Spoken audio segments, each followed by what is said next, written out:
One person has been killed and 77 injured during a second night of rioting at an Australian detention centre for asylum seekers in Papua New Guinea.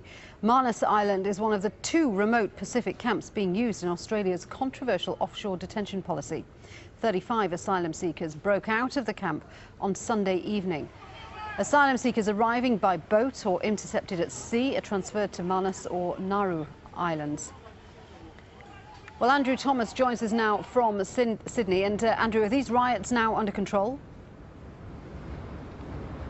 Well, Manus Island is a very remote part of Papua New Guinea. That's why Australia and Papua New Guinea chose to locate this detention centre there. But it also means that getting reliable, independent information out is very, very difficult.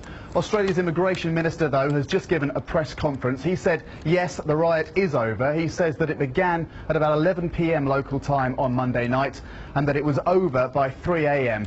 But in that time, 77 people were injured, 15 of them seriously. One, as you say, died as a result of head injuries on his way to hospital. Another man also has critical head injuries. Another man was shot in the buttocks. How any of that occurred, though, is very unclear.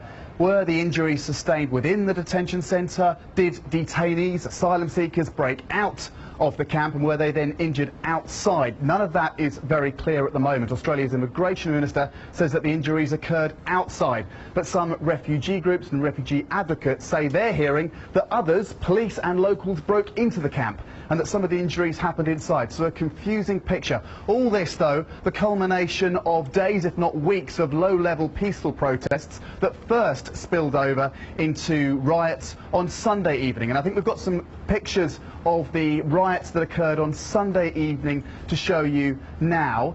This, as I say, was about 48 hours ago now. The more recent riots were on Monday night. We don't yet have any information, or pictures, I should say, of that latest incident. But according to Australia's Immigration Minister, all the riots are now over. The camp is now functioning as it should, albeit with potentially some missing detainees, not only those who have been injured, 2 now being flown to Australia for treatment for their critical injuries, but also some who may have escaped and have yet to be accounted for as well. A very, very confusing picture at the moment.